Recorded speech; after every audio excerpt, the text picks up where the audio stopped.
Meu dia com Deus, 15 de fevereiro, meditação no Café com Deus Pai, e a mensagem de hoje é sobre lugar secreto. Então vamos ler aqui. De madrugada, quando ainda estava escuro, Jesus levantou-se, saiu de casa e foi para um lugar deserto onde ficou orando. Marcos capítulo 1, versículo 35. Vivenciar uma profunda intimidade com o Pai é essencial para todos os filhos de Deus. Da mesma forma que um filho busca proximidade com seu pai terreno, é natural e vital para os filhos de Deus cultivarem comunhão com Ele. Observando a prática de Jesus, vemos como ele iniciava seu dia. De manhã cedo, buscava um local isolado, reservado para orar. Muitos desejam ter proximidade com Deus, mas não se posicionam para que isso aconteça. E Jesus nos ensina justamente a importância de todos os dias separarmos um tempo para estar diante do Pai. Quando dedicamos momentos exclusivos a Ele, demonstramos quanto desejamos a Sua presença. Ao analisar o ministério de Jesus, percebemos que ele ensinava, curava, expulsava espíritos malignos e realizava em todo o tempo grandes feitos. Contudo, mesmo em meio a essas atividades intensas, ele encontrava tempo para se retirar e estar a sós com o Pai. Isso acaba nos constrangendo, pois, por vezes, acabamos justificando nossa ausência no lugar secreto com Deus em virtude de nossa agenda cheia, mas definitivamente o tempo de Jesus era mais escasso do que o nosso. Por isso, hoje pergunto a você: como está seu tempo de intimidade com o Pai? É muito importante que você seja alguém que prioriza sua agenda com Deus, pois nada adianta conhecer a Deus e não se relacionar com Ele. Então permita que as demandas cotidianas tomem de você esse momento tão especial com Deus. Relendo essa frase, então, não permita que as demandas cotidianas tomem de você esse momento tão especial com Deus, pois é no secreto que recebemos capacitação e empoderamento para viver uma vida que realmente vale a pena. Então a mensagem de hoje nos fala sobre lugar secreto, dando a entender que esse lugar secreto corresponde ao lugar em que falamos com Deus a sós.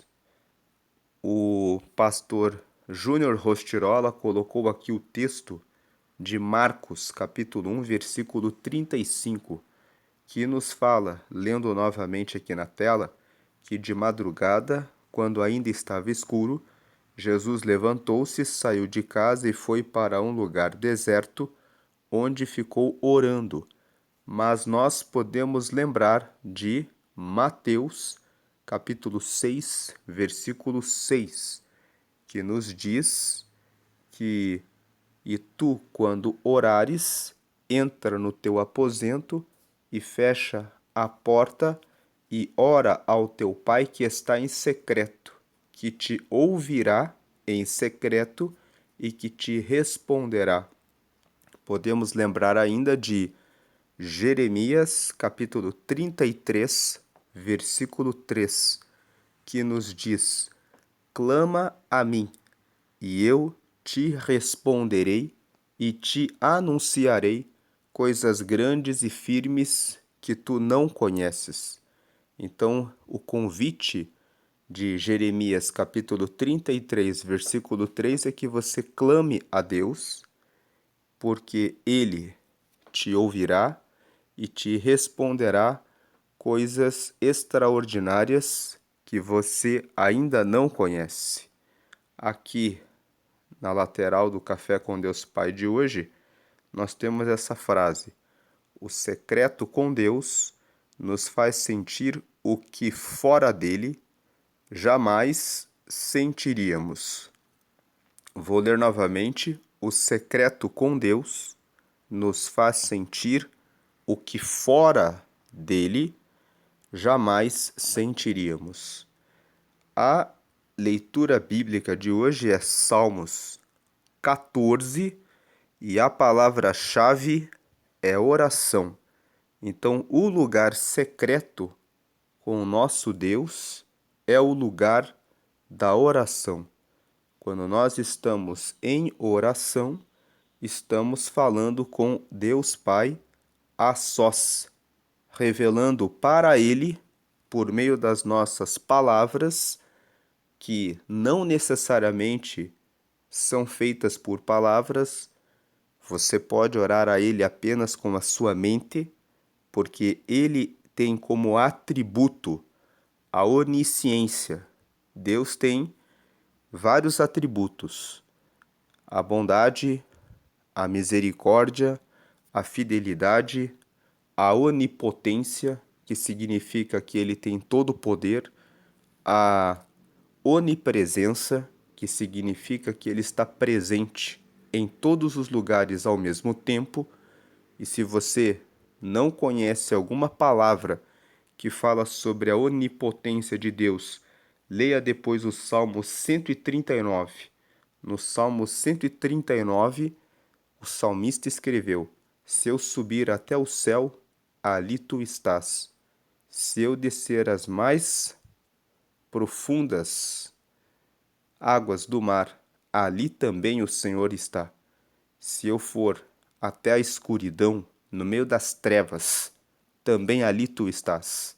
E ele também é onisciente, que significa que ele tem o conhecimento de todos os nossos pensamentos. Então, quando você entra no seu quarto e fecha a porta e fala com Deus, seja por palavras, seja apenas em silêncio, no seu pensamento, ele lhe ouve. A importância de sabermos que Deus é onisciente é que podemos manter esse lugar secreto com Deus durante as 24 horas do dia.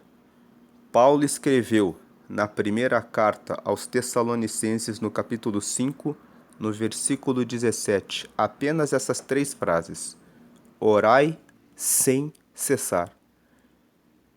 E você pode pensar: como eu posso orar sem cessar se eu tenho tantas tarefas e tantas coisas para fazer? Simplesmente estando conectado com Deus durante as 24 horas do dia, falando com Ele por meio dos seus pensamentos. Mas esse versículo que lemos aqui, e eu vou ler de novo aqui na tela: de madrugada, quando ainda estava escuro, Jesus levantou-se. Jesus tomou uma atitude de se levantar, sair da sua casa e ir para um lugar deserto onde ficou orando. Jesus, além de ficar o tempo todo ligado com Deus no seu pensamento, também reservava, logo de madrugada, um momento especial para estar a sós com Deus, de joelhos dobrados, falando com o Pai, para ter mais comunhão e receber dele instruções e orientações. Aqui em Provérbios, no capítulo 8, no versículo 17, nós lemos essa frase: eu amo os que me amam, e os que de madrugada me buscam, me acharão. Então, se você buscar a Deus como Jesus, logo de madrugada, você encontrará a Deus. Aqui em Isaías, no capítulo 55, no versículo 6, nós lemos: Buscai ao Senhor enquanto se pode achar, invocai-o enquanto está perto. O Senhor quer que busquemos a Ele e Ele quer mostrar a nós aquilo que Ele tem preparado para cada um de nós. Então, buscai ao Senhor enquanto se pode achar, invocai-o enquanto está perto. Muitas pessoas deixam para invocar a Deus apenas no momento da tribulação, do sofrimento, da angústia. Deus quer ter um relacionamento de amizade com você, muito melhor do que ter um relacionamento com Deus Pai. Apenas na hora da angústia é buscá-lo muito antecipadamente, ter uma relação como Jesus tinha, de ser amigo de Deus. E por fim, os Salmos 14, que é a leitura bíblica sugerida para hoje, nos diz o seguinte, verso 1: Disseram os nécios, nécios são tolos, disseram os tolos no seu coração, não há Deus. Têm-se corrompido, fazem-se abomináveis em suas obras, não há ninguém que faça o bem. Então, os tolos que dizem que Deus não existe são aqueles que se corrompem. Como eles dizem que Deus não existe, eles fazem todo tipo de coisas ruins na sua vida. Bebem, fumam, usam drogas, se entregam ao adultério, à fornicação, à prostituição, a todo tipo de males. Versículo 2: O Senhor olhou desde os céus para os filhos dos homens, para ver se havia algum que tivesse entendimento e buscasse a Deus. Verso 3: Desviaram-se todos e juntamente se fizeram imundos. Não há quem faça o bem, não há sequer um. Versículo 4: Não terão conhecimento os obreiros da iniquidade que comem o meu povo como se comessem pão? Eles não invocam ao Senhor. No versículo 4, o salmista faz um questionamento. Será que essas pessoas que são os obreiros do mal, que destroem o povo que busca a Deus, não sabe que estão fazendo o mal? Essa é uma pergunta retórica.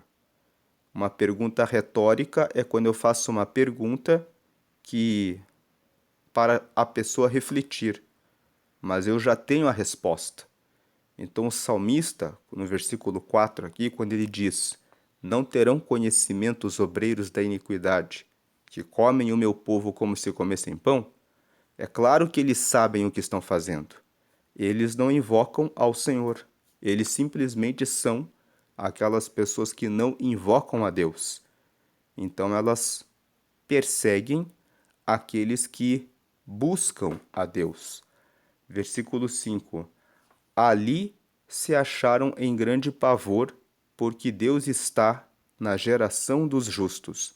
O versículo 5 está dizendo: Esses que são os nécios, que são os tolos, que dizem que não há Deus, que vivem nos seus lugares, se prostituindo, adulterando, se embriagando, usando as suas drogas, participando de reuniões para a corrupção, para o engano, para a mentira, para a trapaça, ali, nesses lugares onde eles fazem as suas reuniões, eles se acharam em grande pavor. Esse texto está dizendo que eles vivem carregados de opressão, se sentindo mal pelo mal que fazem e pelo mal que produzem. E haverá também um dia em que o Senhor voltará e colocará um fim em tudo isso. Há também um dia da morte, onde prestaremos contas com Deus. Se tivermos vivido uma vida com Ele, iremos para o céu e estaremos com Ele para declarar que Ele é santo, santo e santo. E se tivermos escolhido o caminho dos nécios, nos acharemos em grande pavor, porque ali, o que é esse ali? É o lugar da corrupção. No meio das pessoas que fazem o mal, aqueles que o fazem se acharão em grande pavor e no momento da morte não encontrarão a Deus, mas se encontrarão no inferno em razão da sua própria escolha, da sua própria decisão, da sua própria tolice. Então ali, nesse lugar onde estão fazendo as coisas abomináveis, se acharam em grande pavor, porque Deus está na geração dos justos. 6. Vós envergonhais o conselho dos pobres, porquanto o Senhor é o seu refúgio. Em outras palavras, o vós está se referindo aos tolos. Eles envergonham, eles ridicularizam, eles condenam o conselho dos pobres. Quem são os pobres aqui? Os pobres são aqueles que estão sendo perseguidos, aqueles que estão sendo colocados de lado, aqueles que estão sendo tratados como os que são tolos e bobos porque buscam a Deus. Eles dizem: esses aí são os tolos, são os cristãos, são os crentinhos, são aqueles que não sabem de nada. São aqueles, eles chegam até a dizer, que são burros, que ficam seguindo igreja e que são muito burros. Então, aqui no versículo 6, o salmista fala: vocês envergonham o conselho dos pobres, porquanto o Senhor é o seu refúgio. Porque esses que são os cristãos, os crentinhos, eles buscam ao Senhor como seu refúgio. Mas no versículo 7 ele fala: ó, se de Sião já tivera vindo a redenção de Israel, quando o Senhor fizer voltar os cativos do seu povo, se regozijará Jacó e se alegrará Israel. Sião é um monte que fica na cidade de Jerusalém. Então o salmista termina esse salmo dizendo assim: ó, se de Sião, ou seja, se lá da montanha que fica em Jerusalém, já tivesse vindo a redenção de Israel, ou seja, se já tivesse vindo a nossa salvação. O salmista aqui está dizendo assim: ó, como seria bom se a salvação que Deus reservou para os que esperam nele já tivesse vindo.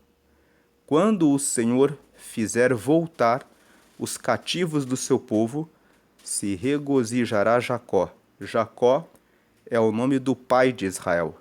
O nome de Jacó foi mudado de Jacó para Israel. Jacó um dia estava caminhando no deserto. Deus apareceu para ele e disse: vou mudar o seu nome. O seu nome agora será Israel. Você terá 12 filhos e eles formarão um povo que será meu. Então Jacó teve o seu nome mudado por Deus para Israel, teve 12 filhos, eles formaram com as suas famílias o povo de Israel. Então aqui no final, quando ele fala se regozijará Jacó, ele está dizendo regozijar significa ter gozo dobrado, é regozar. Então, se regozijará Jacó, ou seja, Jacó terá duas alegrias e se alegrará Israel. É uma forma que o Salmo tem de falar duas vezes a mesma ideia, para reforçar a ideia. Essa é uma característica da poesia hebraica. Em muitos salmos você vê duas frases seguidas que repetem a mesma ideia como uma forma de dizer: Deus realmente vai fazer isso. Então ele está dizendo aqui no versículo 7, se de Sião tivera já vindo a redenção de Israel. Se lá em Jerusalém a gente já tivesse recebido a promessa de Deus. Quando o Senhor fizer voltar os cativos do seu povo, houve uma época em que o povo de Israel, alguns deles foram carregados como escravos por outros povos. E o salmista aqui está dizendo, quando o Senhor fizer voltar os que foram oprimidos, os que sofreram, e o Senhor recuperá-los e trouxê-los novamente, então se regozijará Jacó. Então Jacó, que é o pai de Israel, terá alegria dobrada e se alegrará Israel. Ele repete a mesma ideia. Todos nós ficaremos felizes. O que esse salmo nos fala é que existem pessoas que vivem nessa terra que são os tolos, que dizem que Deus não existe, que fazem as suas vidas seguirem por todos os caminhos que querem, e muitos deles perseguem os cristãos. Talvez você que é cristão já recebeu alguma palavra negativa a respeito da sua fé. E muitas vezes você pensa: será que Deus está comigo? Deus está com você. E vai chegar esse dia, desse versículo 7, em que o Senhor julgará todas as nações e toda a sua confiança em Deus valerá a pena. Já vale a pena enquanto você está aqui nessa terra, porque Deus fala a você todos os dias. Eu vou encerrar aqui com o texto de Jeremias, capítulo 33, versículo 3, aqui na tela. Jeremias, capítulo 33, versículo 3. Vamos ler aqui o 1, o 2 e o 3. O 1. E veio a palavra do Senhor a Jeremias, segunda vez, estando ele ainda encerrado no pátio da guarda, dizendo: Veja, Jeremias estava preso, porque ele havia entregado a palavra do Senhor para o rei. Versículo 2. Deus apareceu para ele quando ele estava preso. E, versículo 2, assim diz o Senhor que faz isto, o Senhor que forma isto para o estabelecer o seu nome, é Senhor. Versículo 3, clama a mim, e responder-te-ei, e anunciar-te-ei coisas grandes e firmes que não sabes. Então o Senhor quer que você o busque em secreto, porque ele tem coisas grandes e firmes para mostrar a cada um de nós que nós não sabemos. Ele ainda é o mesmo ontem, hoje e eternamente. Hebreus capítulo 13, versículo 8. Não duvide do Senhor, ele está com você. Encerrando no Evangelho de João, no capítulo 15. Aqui em João, capítulo 15, no versículo 18, Jesus já avisou: se o mundo vos aborrece, sabei que primeiro do que a vós, me aborreceu a mim. Vamos ler o 19. Se vós fosseis do mundo, o mundo amaria o que era seu. Mas porque não sois do mundo, antes eu vos escolhi do mundo, por isso é que o mundo vos aborrece. Então, por último, versículo 20. Lembrai-vos da palavra que vos disse: não é o servo maior do que o seu senhor. Se a mim me perseguiram, também vos perseguirão a vós. Se guardarem a minha palavra, também guardarão a vossa. Então não se preocupe se alguém fala alguma coisa má a seu respeito por você ser um cristão.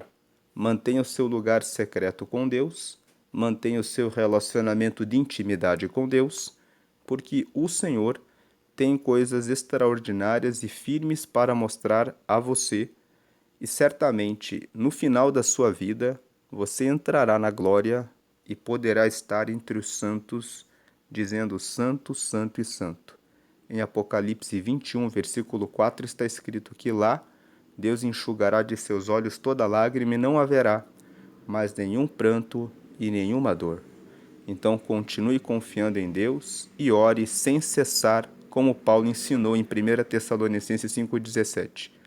Reserve um lugar logo cedo para orar em secreto e durante o dia todo, em tudo que você estiver fazendo, no ônibus, lavando roupa, lavando a louça, fazendo o seu trabalho na sua oficina, na sua loja, no seu negócio, na sua empresa, dirigindo seu carro ou talvez tomando um Uber ou talvez o ônibus, em todos os momentos fique conectado com Deus.